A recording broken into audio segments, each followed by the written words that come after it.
From UFOs to psychic powers and government conspiracies, history is riddled with unexplained events. You can turn back now or learn the stuff they don't want you to know. A production of iHeartRadio.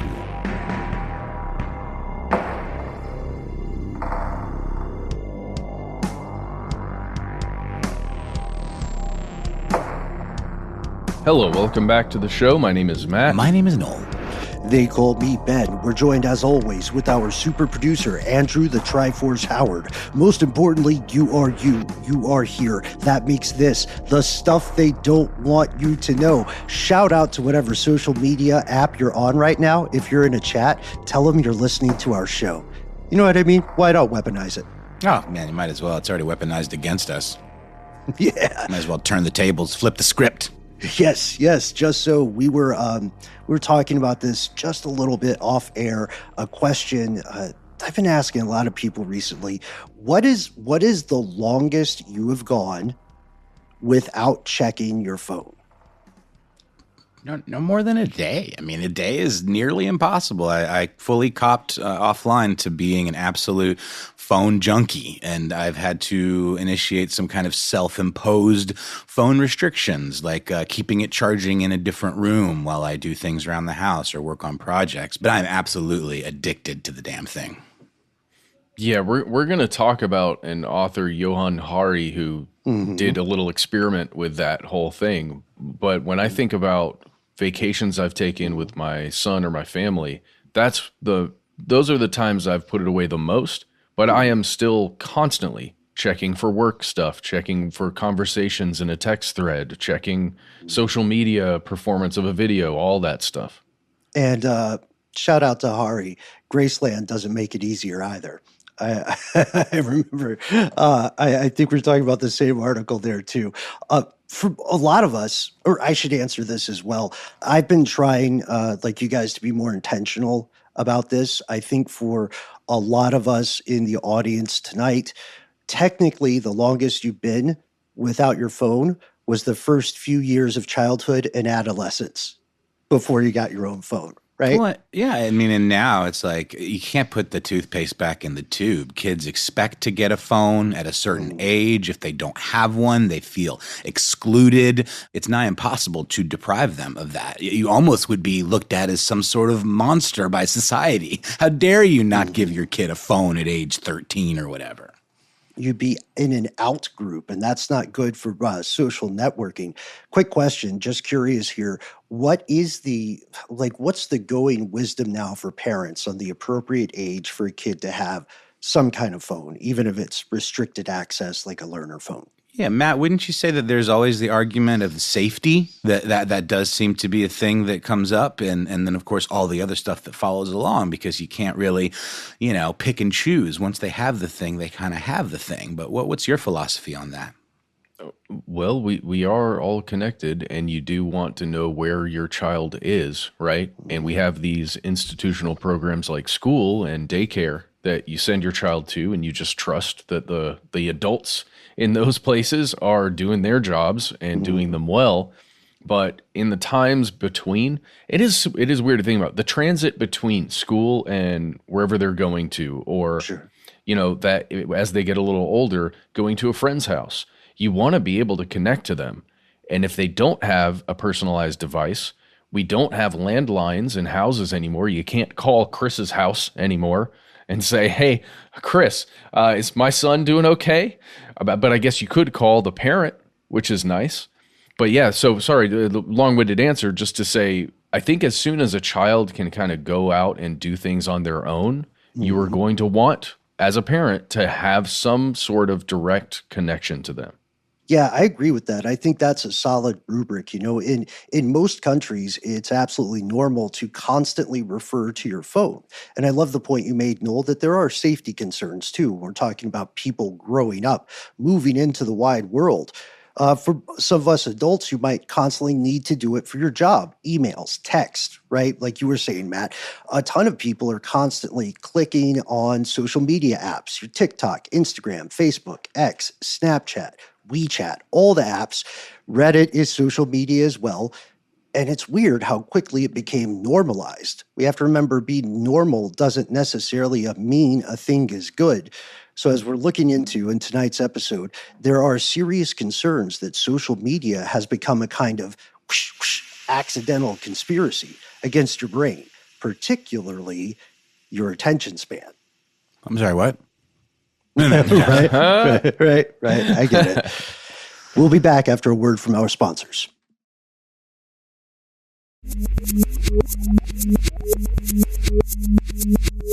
Here are the facts. I guess first we have to explain the term social media.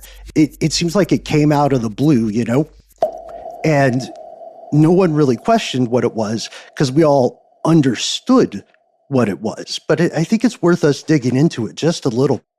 For sure. Social media is something we've covered a lot on this show, and it is weird to think that the text app on your phone is kind of social media.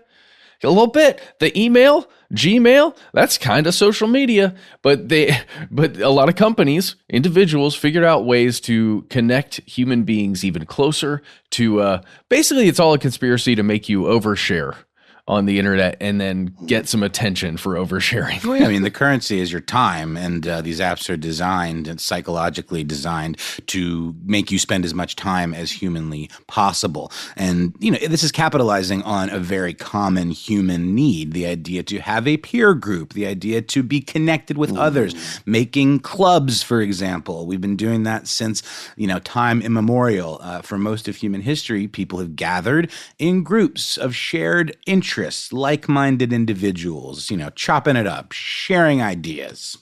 Mm-hmm. Yeah, I love that point, Noel. Social media and social networking are Venn diagrams. They're two related, overlapping, yet distinct concepts because, as you said, people have been social networking since the days of tribes, right? What do we have in common? And the first thing was the thing we have in common is we're related and we want to survive.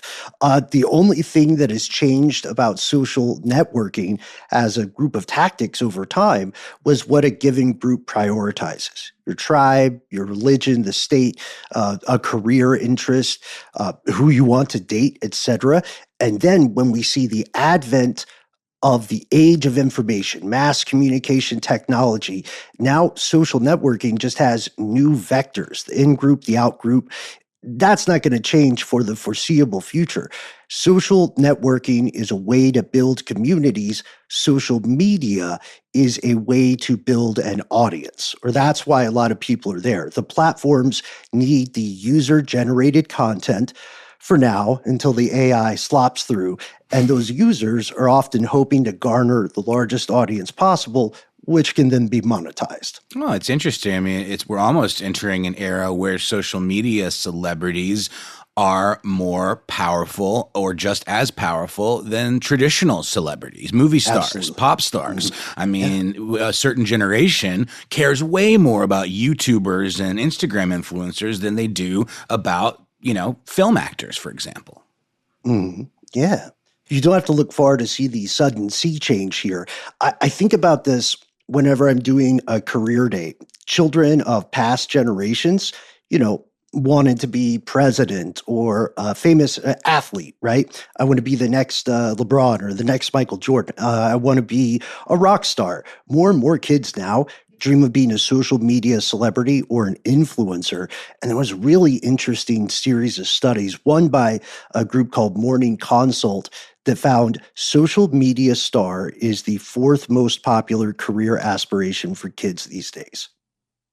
Yeah, it makes sense. My kid saw our George Washington videos, and after that, we had a couple more talks about what he really likes, what he's into, and he said, "I want to make videos like you, Dad." And I went, "Oh, crap."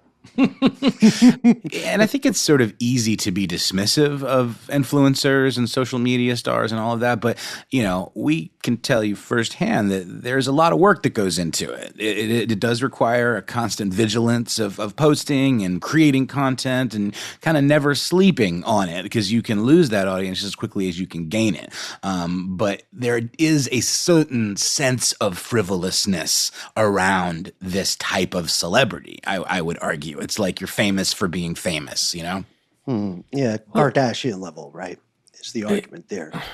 In the end, it depends on what ideas you're putting forth into the world, right? That's What what I ideas think, do you yeah. generate in the people that look at your 60-second video? And Yeah. often it is, as you know, we kind of slid that in there, that is about monetization. Social media influencers get used as a way to have ads get thrown in people's faces, even if they don't realize it. There was a great South Park episode about that, a real brutal one. I don't know if you guys remember. I also love the point that, yeah, it can seem frivolous to some generations or some demographics, but it makes sense to aspire to these digital heights. For a lot of younger folks, most of the success stories you see, most of the media you encounter, it's on a platform you enjoy. It's, a Twitch streamer you really like. Or if you're into aviation, you can go to a certain agglomeration of hashtags and you can meet tons of people who will give you short form, dense, accurate scientific information about aviation. So we're not trying to throw the digital baby out with the bathwater, but it's so weird. This is a funny story. Did you guys know nobody knows who made up the phrase social media?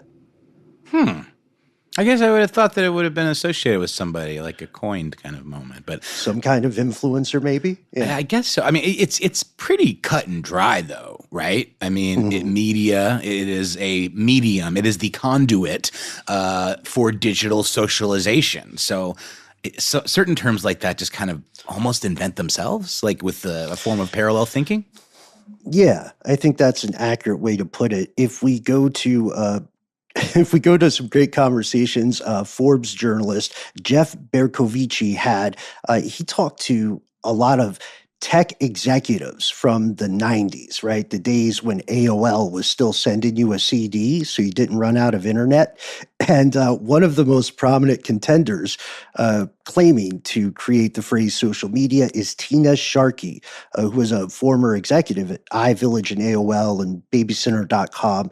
And she described it kind of the way you said, Noel, when she's talking to this journalist back in 2010. She says, it's not service media. It's not quite informational media. It's social media. It wasn't media we were creating. It was media we were facilitating. And I think that's a big point, right? Because if you are using these products, you are making the stuff that they want to cycle through in between the ads. So that's like in the 90s, 94-ish times. Yeah, that's when she's saying it. We know the origin. If you look at OED, we know the origin starts popping up in the early 90s. No one's quite sure when. And probably one of the, I know you guys love this, one of the favorite contenders for the crown of coining social media is another AOL guy, or a couple of them, Ted Leonis. I'm not sure how to pronounce that, and Steve Case. They said they were throwing it around, and Ted has the best line where he says, yeah, if it really mattered, I'm sure we could find a deck somewhere that talked about social networking and social media from that time. But what does it matter? Okay, weird flex, Steve. Yeah. Well, Sorry, deck, Ted. Just for anybody who doesn't know, a deck is like a PowerPoint presentation kind Slideshow. of thing. Yeah. Yeah, techie kind of business type presentations. He's basically saying, we did it, but I'm not going to lie. It's not worth my time to show the receipts. You know what I mean? There's another guy named Daryl Barry that has a kind of a similar thing. That he's like, yeah, we were throwing around the term back in the day, around 94. I think everybody was. Yeah. And these folks are right, by the way. There is no official award for coining that phrase. It's ubiquitous. Nobody owns it. What you get are bragging rights.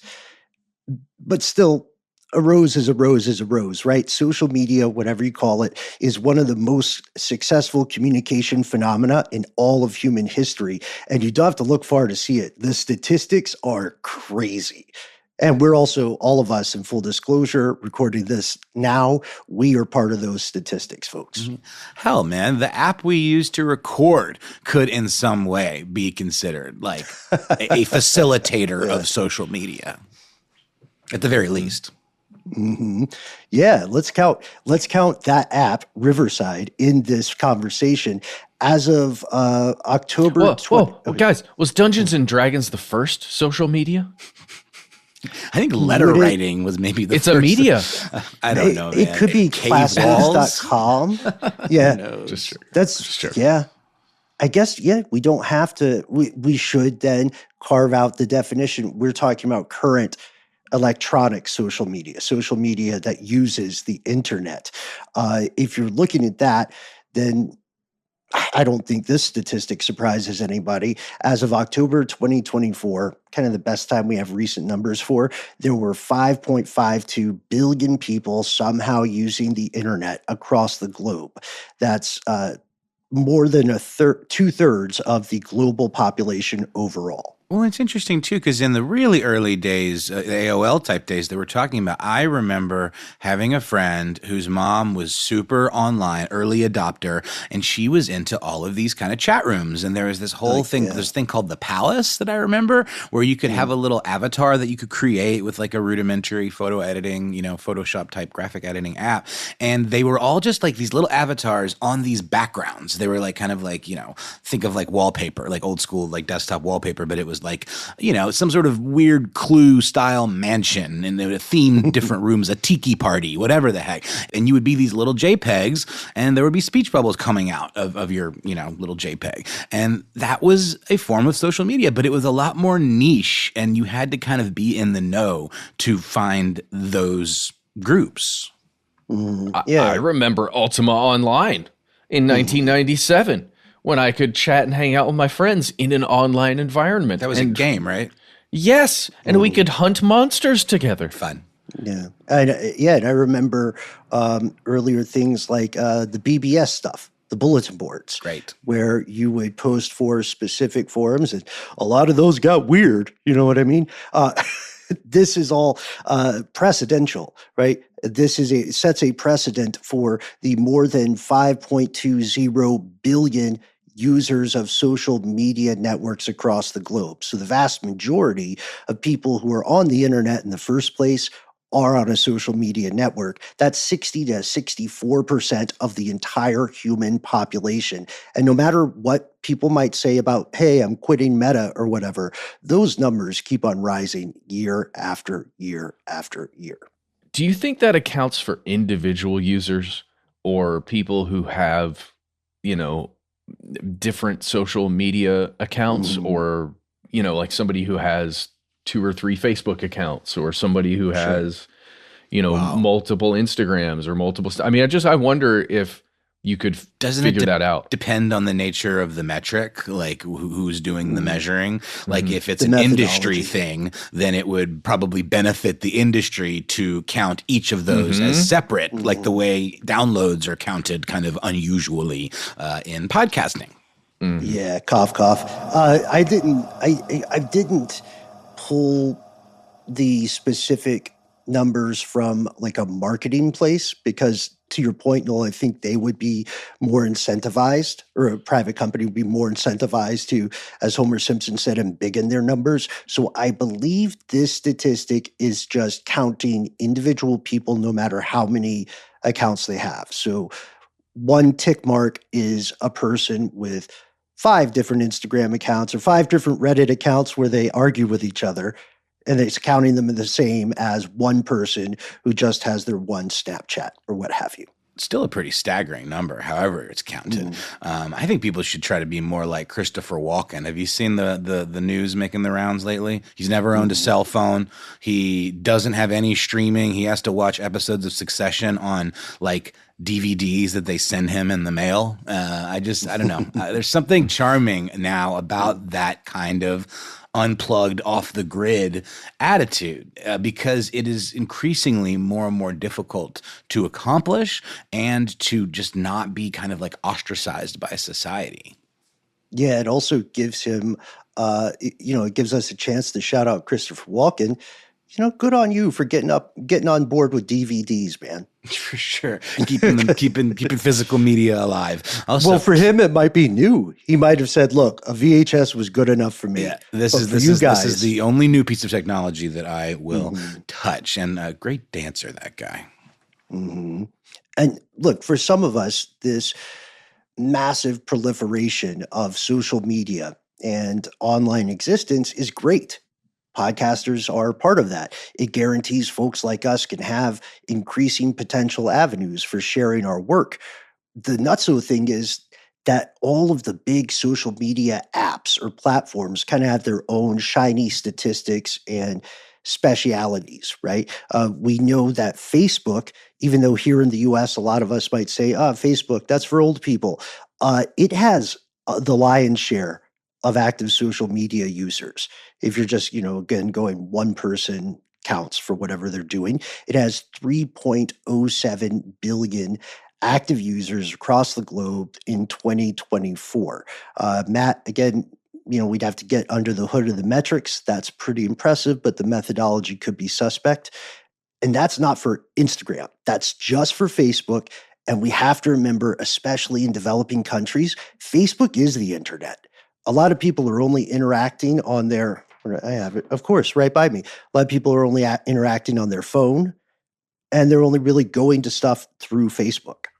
Well, yeah, Facebook is the first one that popped up and got so popular, and it became a place for families to connect. I know my family used that way. A lot of my friends, they still keep up with their families via Facebook. I know that using that, like if I jump on and check it, and I don't do it very often, there are people that I went to high school with that are still on Facebook, active, doing that thing. And it is so strange for me, just because I kind of gave up that ship a long time ago, because I kind of felt like I had to. And it's exactly what we're talking about today, the addictive nature of this stuff and where your attention goes. But it does feel like you will be missing out if you do not have a Facebook account to keep up with the folks that you knew around the time when Facebook came about. I keep the Messenger app on my phone just in case somebody who's more of a Facebook person hits me up that way. But I don't ever look at it. I've exclusively kind of migrated to Instagram, which is more of like a visual form, I guess, of social media, which I enjoy. I follow a lot of like graphic artists and designers and things like that. But there's also a lot of good reposts from other social media platforms that end up on there. But of course, it's also owned and operated by Meta. Right. So, And it just feels like one of those things that has been around for so long. That's why their numbers are so crazy. It's not because it's superior or something like that. It has just been around. It kind of reminds me of the stuff shows. And just to add to like the personal experiences that we're sharing here, I don't trust Messenger enough to have it on any phone that I would use. So I keep one computer with desktop access to Facebook and Messenger. And I'm a little sour on it too, man. It's a first to the post thing, but also you kind of have to thread that needle of you want to meet people where they're at, right? If there's a loved one that is more active on this thing and you worry about them or you want to check in with them, then you naturally are going to go the easiest route, right? The best way to find them and interact with them. So there's a give and take to all of these things. For example, TikTok has only 900 million users in 2024, but those users spend an average of 58 minutes and 24 seconds on it every 24 hours. That works out to 23 hours, 30 minutes or so each month. Again, it's a wide ballpark average, but that's almost a full day out of each month when you add it up. Yeah. I am no exception. I don't use TikTok, but I definitely scroll some Instagram reels and stories, pretty chronically. And when you do see that screen time adding up, if you dare to check the stats on your device, it can be pretty staggering. Pretty harrowing, especially if you're 22% of U.S. teens who spend 2 to 3 hours per day on average on TikTok. Look, on the surface, is a huge success story, right? Now, imagine we're social media execs. Our platform has replaced so much older media for other people. TV, radio, long-form film, reading, newspapers. But the problem is, for the critics, the way that they teach you to encounter, interrogate, and digest information. So the big question, could regular social media use, like we all do, could it actually make you less intelligent? Well, we'll find out after a quick word from our sponsors.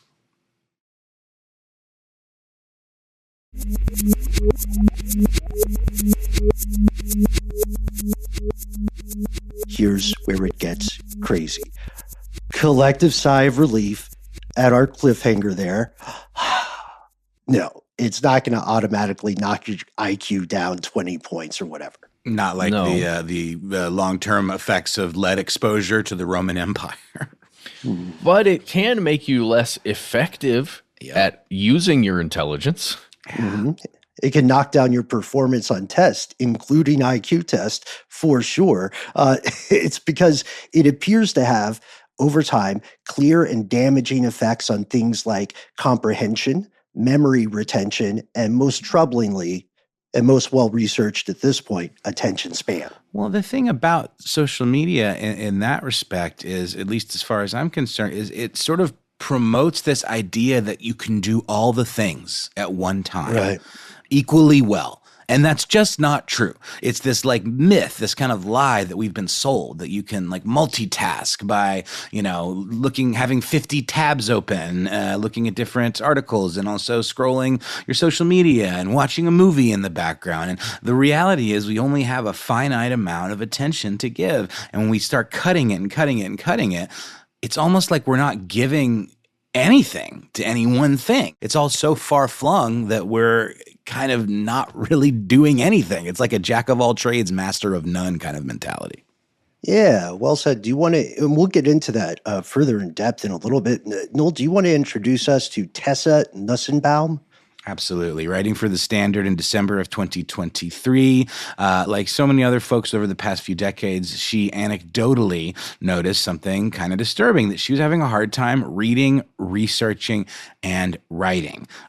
Just every couple of minutes, it would seem, she had almost unconsciously this urge to stop what she was working on, actively working on, pick up her phone for a quick break, and then boom, before you know it, you're just locked into that doom scroll.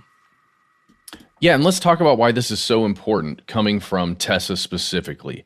She is writing for The Standard, which is a school paper for the American school in London, which means that she is a student, giving you direct access to basically a teenager's mind as they are going through this. And it's a teenager that's intelligent enough to write this kind of paper and have the self-awareness, right, as she's actively going through it. It's not, no offense, guys, it's not us looking back on our teenage years and thinking about it. This is somebody in that moment, knowing what it feels like. In situ, in media res. Yeah. And no matter what Nussenbaum does, no matter how many times she attempts to scope in and focus, she finds she continually returns back to the apps before any significant amount of time has passed. So this leads her on a disturbing journey of discovery. And it's one that we see echoed by multiple other students, multiple other journalists, as well as a small army of researchers, marketers, and academics. And of course, social media giants. This is what you find from all these reports, anecdotal and quantitative. Social media is purposely designed to be addictive. You didn't get a dopamine rush from that last post or reel or interaction. That singing raven didn't quite do it for you? No worries. Don't bother thinking too deeply. There's a shiny other video about a raven. It's also short. Just scroll down. So much good Corvid content. I mean, what it reminds me of, guys, is the time that we all went to Vegas together and sort of, strolled the casino floors. And honestly, I got sucked in to some of those bright and shiny and noisy video, gambling machines. It's a very similar thing. You're chasing that win. You're chasing that the sound effects and the graphics that explode across the screen. It's very similar to chasing that piece of content that scratches just that right psychological itch. You could call it overstimulation. Yeah. Oh, for sure. It's rapid fire novelty, I think. So there's something to that. And it's not how the human brain evolved to digest information. Not necessarily, not at this level and not at this cadence. When you don't have access to frenetic, fast-moving cavalcades, this endless ephemera, that's what a lot of it is, right? Mixed in with things of note. Then you're forced to really think about information you encounter. You analyze it, you synthesize it, you digest, you connect it with other pieces of information you have encountered and assimilated before. That's why you're able to think more critically. It also allows you the superpower of sniffing out false claims and BS. It's pretty big, and it's a muscle, right? That's only a cliche because it's true. Your brain is a collection of different cognitive muscles. What happens when this set of muscles, the ability to analyze and exercise critical thought, what happens when it gets atrophied or muted? You get a processing issue. Right. Well, you're not actually doing anything. I mean, you mentioned the word simulation, Ben. It's like it's stimulation, simulation. You're actually just getting all of this. You're living this whole kind of internal, life without leaving your couch or without looking up from your phone. So it's almost like you're living, but not really living. It's a very matrixy kind of, proposition. It also codifies the ways in which you can participate in information, right? The ways you can respond to a thing. And you have, comment, etc. You don't have the same ability to imagine or interrogate a response as you would if you were, say, reading a book. Well, yeah, think about how exciting that activity is, right? Having something new hit your face, your mind, your ears, everything, your eyes that quickly. Something new, something different every time you do it. Take one little action with your finger and something new happens. You don't have to work for it. You don't have to really put in that much effort. It's just kind of right there presented to you on a silver platter, and it learns what you like too. Sorry, it's wild. Yeah. You're right, but that versus, as you're saying, Ben, reading a book, sitting there and going through words and synthesizing those words into ideas and thoughts and images in your own head, those two things compared, one is so easy and exciting. The other could be exciting if you really thought about it, but it is less exciting on the surface, and the immediacy of the excitement that you get isn't there when you're thinking about a book or doing chores or, just doing anything else. Yeah, let's talk about this as we hone in on that. There's a somewhat controversial study, or people will tell you it's controversial, in 2015 by the eggheads at Microsoft, and they found the following. You can clock an overall trend as we step through this.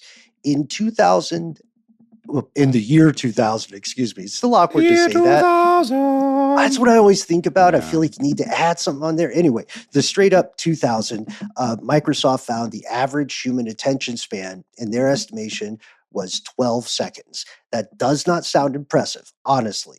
So try it at home, turn on a timer, don't look at anything, don't listen to anything. Maybe just close your eyes and breathe. Wait and see how long 12 seconds really is. Which is why we're not going to do it on the show, because we hate dead air. 12 seconds is so long for us. That's the idea I had originally, yeah. I think you should use your original idea. Let's meditate, guys. Let's take come on, it's the least we can do. We owe it to David Lynch, okay? In his memory, let's meditate for 12 seconds. We should put some sound in there, right? All right. Ocean waves, perhaps. Andrew, I'll count down from 3, and then I get to 1. Give us a beep. I'll start a timer here for 12 seconds. If you're driving, obviously, maintain your eyes. Keep your eyes open. Yeah. All right. Do this when you're not operating machinery. All right. 3, 2, 1.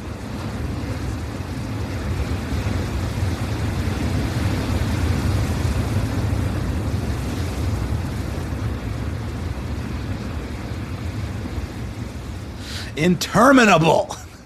God, what a waste of time. No, I'm kidding. It's important. Stillness is important. Mindfulness is important. We have to claw that back into our lives. How long did that 12 seconds feel for you, folks? Assuming you weren't, hopping on your phone. How did your thoughts fly in that short length of time? It's interesting, especially when we consider, again, the Microsoft study, which people say is imperfect. In 2013, the same study found the average attention span had dropped down to 8 seconds.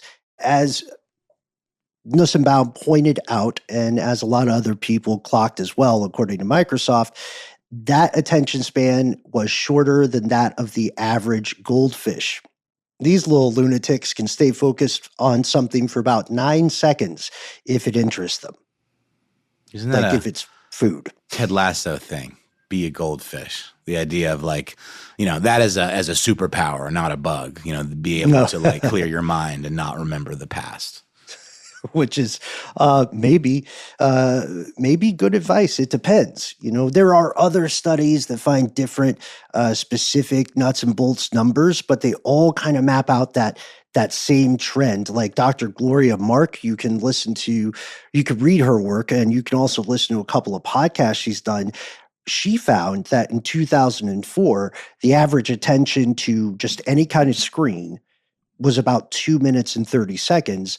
And then years after that, it declined to like 75 seconds. And then by about 2023 to 2024, the number dropped to 45 seconds. So much less weird, right? But also still the same trend. Well, let's talk about just reading an article that is on a phone or on a screen of any kind. Like when we're doing our research. Think back 10 years ago, guys. Think about the ads that would show up if you were reading an article on a place like CNN or Fox News, any of that stuff. Think about the ad space that would be taken up on the screen and how it functioned on that screen. Sure. Then think back to early, if you were on AOL News or something, like when you're getting a full article that you're reading. The experience, at least in my mind, was that of reading a book with every once in a while an ad showing up on the sides, on the rails, or an ad showing up in the center between paragraphs, but every once in a while. Not inundated all around. Not where you had to actually search for the thing you were trying to read on the page. Yes. Not only that, though. I mean, it just feels like the content has just overall been tailored to that experience and just gotten shorter. Like each piece of content is an ad in and of itself. And rather than having like long form writing and journalism, obviously there's still folks out there that do that. It's about having tons of little nuggety bits to serve those ads. Well, okay, so I was just really bits. Sorry. But just I had that experience reading a Guardian article today, where this article was written by Johan Hari that we mentioned at the top of the show. Yeah. It is written in actual paragraphs, and then I realized, why does this feel so strange to me? Because I then looked at some of the other articles that I had open, my other tabs, and they are literally sentences, then a break, then sentence, then a break, then a break, then a break, after sentence. And these companies, a lot of them are putting ads between every third sentence or something. Mm-hmm. And in the paragraphs, you get at least 3 or 4 paragraphs before you get an ad break. And just the way content is being tailored to it's not to make you understand the concepts that are written in the article or anything like that. It is to get those ads hitting your face as rapidly as they can.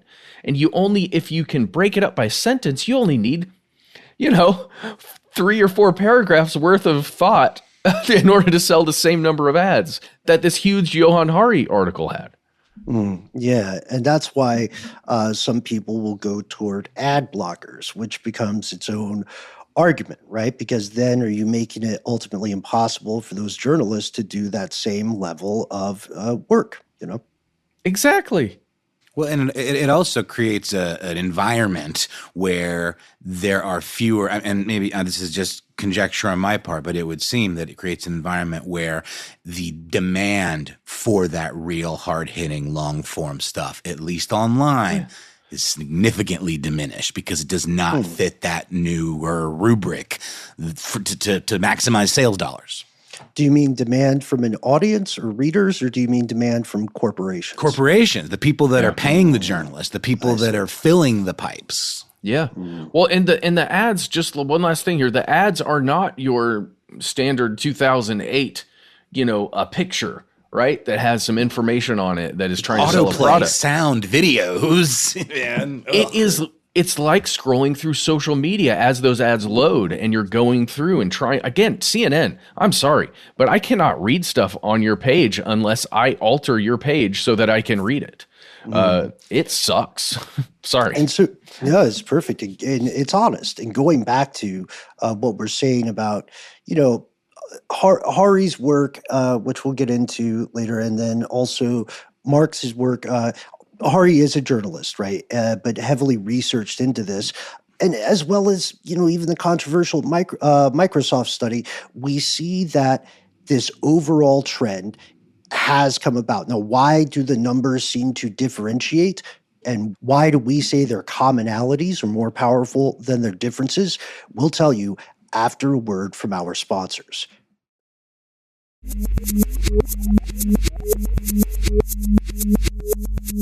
And we've returned. All right, first, it's important to note, not all of the numbers agree. I would argue, you guys, that's probably likely to the nature of the sample size, the demographics of the people in a sample size, where they are in life, the types of media they are consuming, their education level, and so on. If you went and you asked a group of people who are academics and all they do is study the Old Testament, their attention span ratings are going to be, a little bit higher than average. But wouldn't you also say that for generations that grew up completely online, there's really nothing to measure that change with? It's just how their brains have been wired from the start. And then the question then becomes is it just a new way of dividing attention? Yeah, and you're measuring the effectiveness of the platforms as well with those folks, right? That's right. How effective has Instagram become? Yeah, and you would be able to compare Gen Z. You would just need to take a group of people of the same age who were not from a part of the world where cell phone technology was ubiquitous, right? So you can maybe see it that way, but then it becomes who's going to fund the study. I guess what I'm saying though is my kid is Gen Z, and my kid's best friend's got two twin brothers who are the most Gen Alpha kids I've ever seen. Digital natives. Brain rot, digital, exactly. But it's they are also intensely creative and weird with their creativity. So there's something to be said about that too. I don't want to just completely demonize this stuff and say the kids, there's no hope because of this toxic internet culture. There's something about the way the brain is wired in these folks that are online from birth that is different and is interesting. I don't know what it means, but I've witnessed it, and there is something going on with these kids. That's a similar argument to the older one about indigo children, Sure. which is a whole different bag of badgers. It's a great tip. It reminds me of the second aspect that we have to talk about with these studies, which is attention is also not necessarily across the brain and across the world hardwired to the media you're encountering so much as it is hardwired to the task at hand. If you like reading in general, you're going to stick with a text longer than someone who doesn't really like reading. If you are playing your favorite video game, you might experience a similar level of focus. If you're studying for a test on a subject that you really dig, then you're probably not going to have as tough a time focusing as in let's say you hate, what's a subject people hate? Math? Okay. Love it. Some people love it and are great at it. And some people are inherently great at it and have an aptitude and a type of attention that is very well suited for that kind of analysis. I know I'm stating the obvious. Some people are better at some things than others. But for me, I'm so bad at math. But when I work on music and I'm engaging with sound design or synthesis, it's a way of interacting with math, which is a subject that I hate. I just had to find a different path to it, I just experienced this with my son. We were studying for a test on Indigenous Americans and all the aspects, right? A social studies test that he was working on, and he wanted to sit with me and study and just go over stuff, and he wanted to learn it all. But then we sat down to learn about pollution, and he did not like that subject because it made him feel a little scared and uncomfortable and all of that. So that anxiety that he felt is what caused him to lose focus when we were attempting to study that one. And I wonder if overall generalized anxiety has anything to do with the desire to move to these social media things versus, actually studying what's happening in the news or something like that. Right. The brain wants to, yes. Yeah. Okay. So here's the idea. Both the brain and the heart want what they want. Task accomplishment. is really what it is. And the immediate gratification of learning something easy that is not hard, to your brain, you're still accomplishing a task, right? And I think anxiety to that point does play a role in it. I'm not going to get into an anecdote, but I've definitely encountered what you're talking about.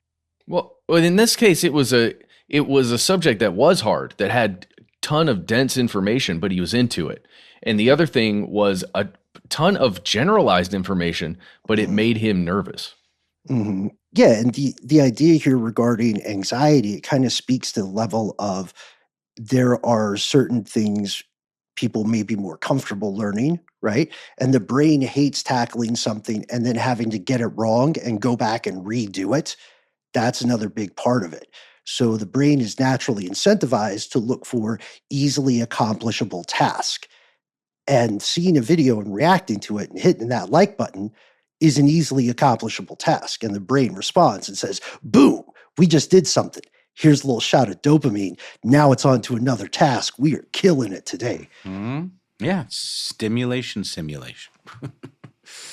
It's weird, man. And, and we're all totally subject to it. There's really, it's very hard to escape, short of completely unplugging. And that's just not very practical anymore. Right. And I wonder, too, if there's some attention span alarmism, right? To which degree is this really affecting people? I mean, is it hyperbolic? Are we overdoing it with concern? Well, no. I mean, I'm with you, Matt, and I will say that I do have a hard time sitting and focusing and reading a book, reading a novel. We do a ton of short form reading and papers and things like that for the podcast, but I have really struggled with maybe it's that multitask culture that we've sort of become a part of, against our will maybe at times, but that's not great. I'd love to be able to enjoy a book and enjoy a moment of stillness and meditate, but I'm also very high functioning and I enjoy my job and I spend good time with my family and I don't feel like I'm living some sort of existential nightmare. So I don't know. I think results may vary. I don't know. I think I've read a little too much Johan Hari. He wrote a book called Stolen Focus, Why You Can't Pay Attention and How to Think Deeply Again. And I am on board. The guy is arguing basically we need to start a revolution against this stuff, because how do you solve hard problems if you can't focus on a hard problem for years?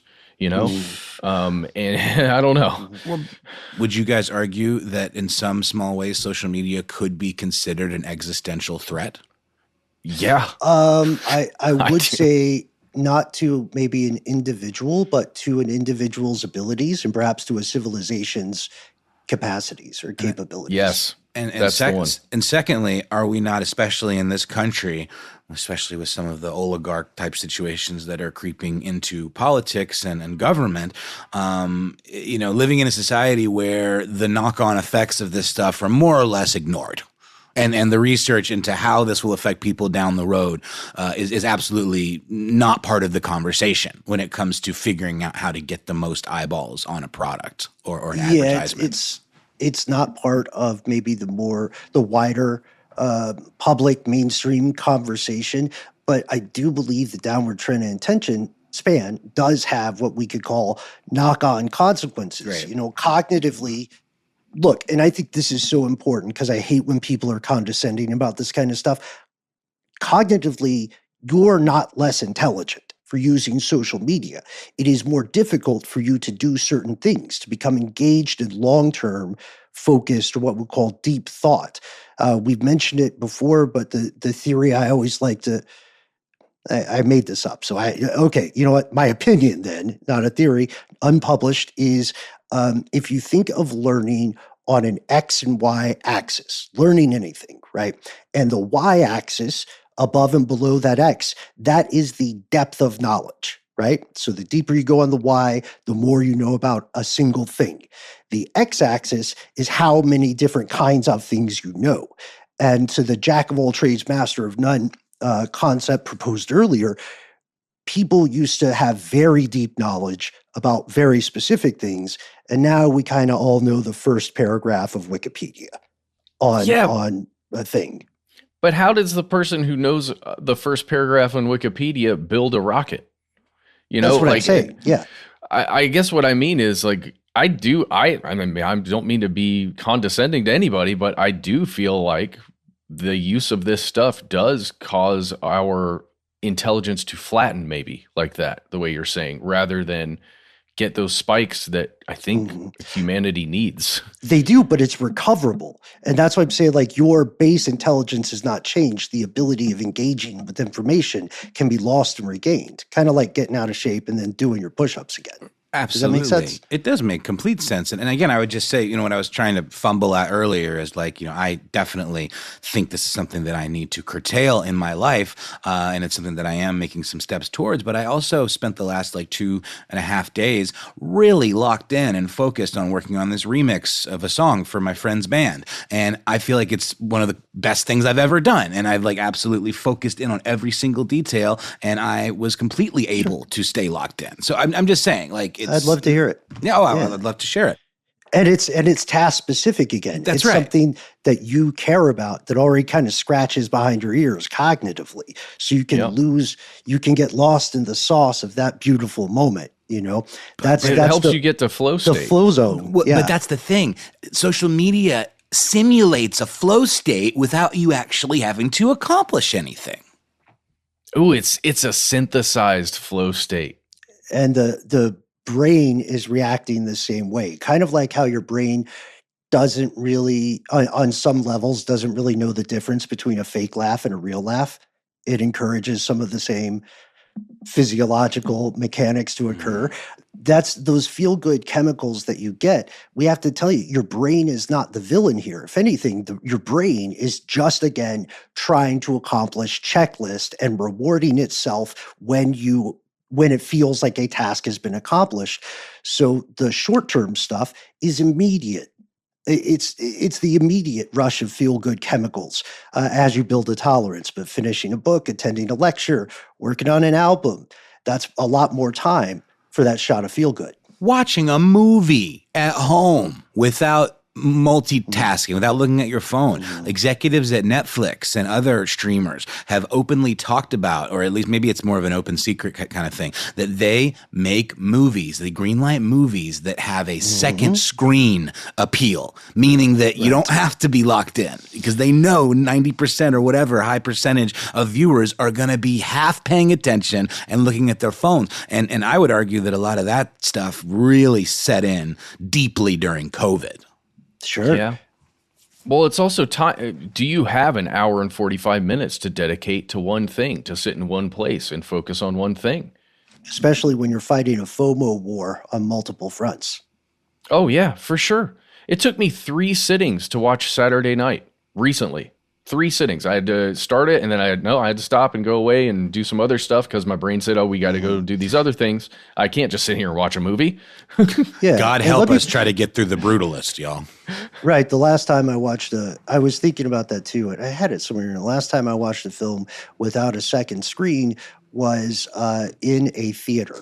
Of course. Because I didn't want to be rude. No. For another biological comparison, think of it this way. Tell me what you think, guys. I really like this one. I don't know how accurate it is, but lifting from, the old analogy test in LSAT or SAT or whatever, social media is to attention span as smoking is to lung capacity. The more you use the one thing, the more you lose of the other. But you can regain it with, a little bit of moderation, a little bit of self-care. So let's talk about these knock-on consequences as your attention span lowers. First, you begin grabbing multiple inputs. And I remember in the brain stuff days, did a video that pissed a lot of people off. It was about multitasking. You're mistaken about it. Nobody can actually multitask. No human being can multitask on these conscious, focused, pay attention to kind of pursuits because your brain is already multitasking on keeping your blood flowing, keeping your heart pumping, all this others, making sure you don't automatically crap yourself. Your brain has so much to do and we don't acknowledge it. When you are trying to focus on conscious things, multiple at once, you're switching your focus. And every time you do this, your brain has a little reset and it says, what was that thing I was just doing? How did I feel about it? Where did I leave off? What do I want to go to next? That happens every time you're like, let me pick up my phone for a second. Let me get back to this email. Well, and that's the thing. I mean, this technology, I mean, look at like, Apple Vision Pro, whatever, like the idea of having 50 virtual screens surrounding you, Minority Report style. It's this technology and these technology companies that have us believe that this kind of multitasking is possible through technology, extensions of our meat bodies. But it's just not true. Right. Yeah. The average human being absolutely cannot multitask. Your brain is just so good at switching between discrete tasks that from far enough away in your conscious mind, it looks like you're doing it at the same time. Yeah. And that's how the grift works. Well, it's like having too many tabs open in your browser. All of a sudden, your whole computer crashes. Well, and every time you switch that task, your brain has to reboot that task. It is not, and that means you have to remember what you were thinking about when you were doing that task, right? Mm-hmm. Remember what you just did, how you felt about it, and where you left off. Well, it's almost like existing in this fugue state where you're sort of between things all the time. I know that feeling specifically when doing the voicemails for this show, where I will get into a minor flow state doing that, and then all of a sudden I have the need to check Instagram, and I do it, and it throws me off completely. And then I will leave and go do something else because I got out of flow state before having to find my way back there somehow. Yeah, I think we've all encountered some version of that, all of us in the audience tonight as well. So I want to go back to this Netflix thing, you guys, because this is really, if you notice this, you're not crazy. Noel, you had mentioned it earlier. I think we all clocked it. This is part of why you see more and more characters putting in exposition of what's happening at that moment.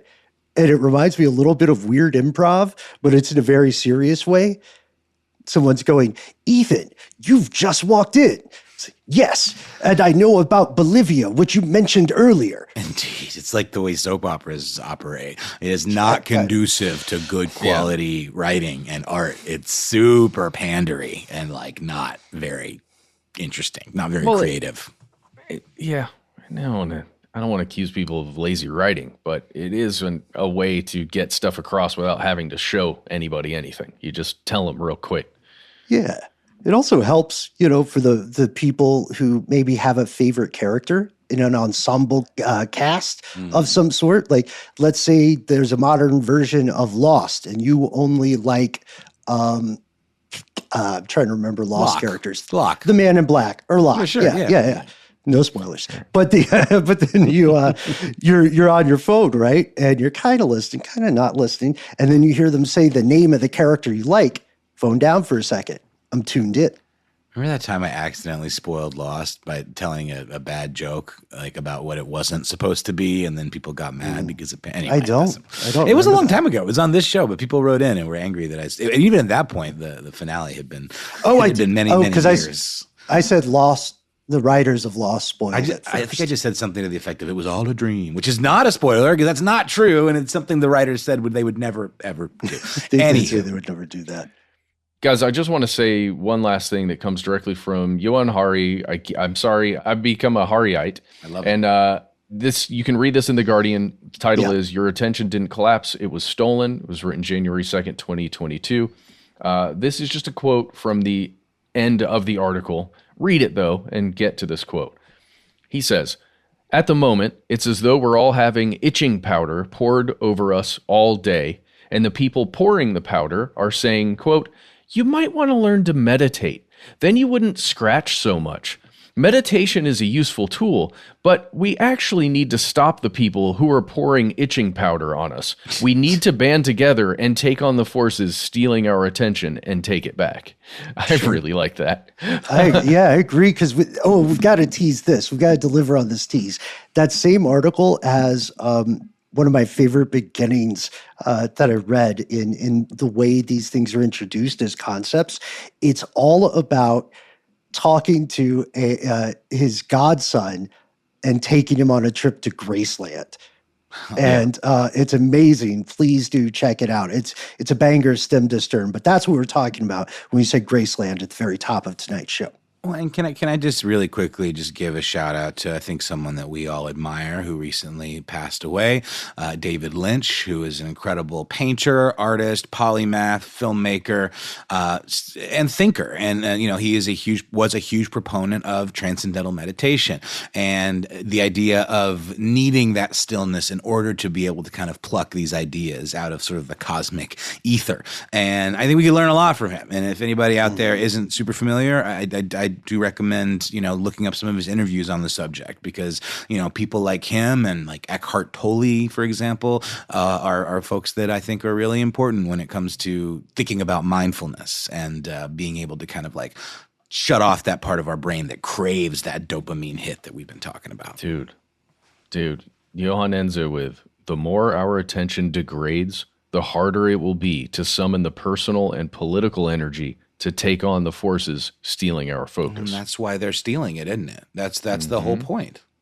I mean, it is a conspiracy in many ways. I don't know if it started that way, but the way the technocrats are now like in league with the government, it just seems like they're going to push it even further. And the idea of taking over TikTok, using it as a propaganda. So I don't know. I would say I would call it again an accidental conspiracy. Like the first conclusion, social media is not going away. For many people, it is the internet. For many people, it is also their prime method of interacting. And then second, the science continues. How relatively new is this stuff? We have to remember widespread online social media comms are a little young to have true longitudinal studies. It's going to be difficult to account for all the differing variables involved. But as everybody is wrestling with this, we can say for sure, no matter how the science works out, it's great to put your phone down once in a while. A long time if you can manage it. Slow day, weekend off, go outside, do something fun. Your brain will consider this exercise. And with each iteration, just like lifting some dumbbells, your attention span's going to get stronger. And I really don't think social media tycoons care if you know about this. Not yet, because they say people are already addicted. From their perspective, you're never going to get so fed up that a large number of people actually leave for good. And this is where we once again want to shout out the various authors and scholars and journalists that we've mentioned here. We also want to ask you, since you're the most important part of this show, what's your take on this? What's your experience? We raised a lot of questions that don't quite have answers yet outside of people's personal experience. So please share it with us. After we talked about how dangerous social media is, guess what? You can find us online. Right. And Ben, you had also mentioned being interested in folks writing in about their experiences with flow state, like tell us about a positive way or that you've counteracted some of the damaging effects of social media. You can find us all over the internet. We are Conspiracy Stuff on YouTube, where we have video content galore for your enjoyment. We also exist at that handle on X, FKA Twitter, and on Facebook with our Facebook group. Here's where it gets crazy. On Instagram and TikTok, however, we are Conspiracy Stuff Show, and we're also people. You can find me on Instagram at HowNowNoelBrown. How about you, Ben? Is it an individual or a group effort? There's one way to find out. Go to wherever people use ats, or go to the website Ben Bolin. Hey, if you don't like to sip the social beads, there are other ways to find us. But Matt, the masses are dying to know. Any update on social media? My name is Matt Frederick, and we have a phone number. It is 1-833-STDWYTK. Why don't you call in and tell us what you think about a social media tycoon gaining full access to the federal payment system, like he did yesterday as we record this. That makes me nervous. What do you think? When you call, give yourself a cool nickname and let us know if we can use your name and message on the air. You've got 3 minutes. Say whatever you want.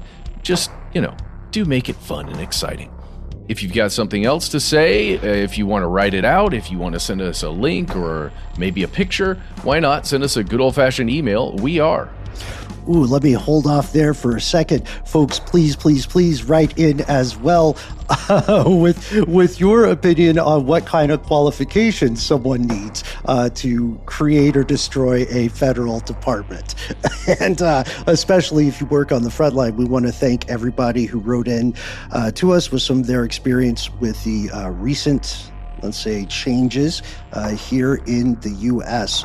To the degree that you are comfortable, let us know if anonymity is key. We are the entities that read every email we receive. Be well aware, yet unafraid, sometimes the void writes back. Join us out here in the dark. Conspiracy at iHeartRadio.com. Everyone, have a great day.